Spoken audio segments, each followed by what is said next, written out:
જૂનાગઢથી મહત્વના સમાચાર સામે આવી રહ્યા છે તો જૂનાગઢમાં જૂના મંદુખમાં પતિ પત્ની પર હુમલો કરવામાં આવ્યો છે તો શહેરના જમાલવાડી વિસ્તારમાં આ હુમલાની ઘટના બની છે। ઘરમાં ઘૂસીને તીક્ષ્ણ હથિયાર વડે પતિ પત્ની પર હુમલો કરાયો છે। જો વાત કરવામાં આવે તો 4 શખ્સોએ પતિ પત્ની પર હુમલો કર્યો છે, જેમાં અત્યારે પતિ પત્નીને ગંભીર ઈજાગ્રસ્ત થતા તેમને હોસ્પિટલ ખસેડાયા છે। હુમલામાં પતિની હાલત અત્યારે વધારે ગંભીર છે, તેની હાલત નાજુક છે। ઘટનાની જાણ થતાં જ પોલીસ હોસ્પિટલ પહોંચી ગઈ છે અને પોલીસ ફરિયાદ નોંધાવવાની તજવીજ હાથ ધરી છે।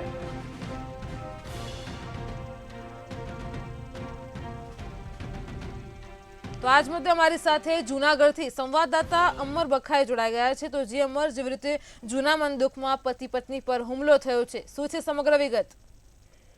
બિલકુલ હિનલ, જૂનાગઢના જમાલવાડી વિસ્તાર છે કે જ્યાં જૂના મંદુકમાં આજે સાંજના સમયે પતિ પત્ની પર ઘરમાં ઘૂસી અને 4 જેટલા શખ્સોએ હુમલો કર્યો છે।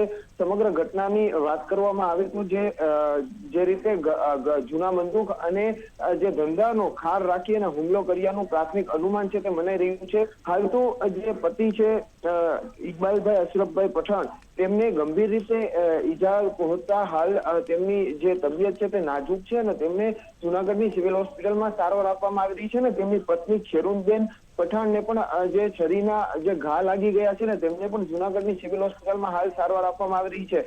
સમગ્ર ઘટનાના પગલે પોલીસનો સ્ટાફ છે તે ઘટના સ્થળે દોડી આવ્યો છે અને હાલ આરોપીઓને પકડવા તજવીજ શરૂ કરી છે અને પોલીસ ફરિયાદ નોંધવાની તજવીજ શરૂ કરવામાં આવી છે।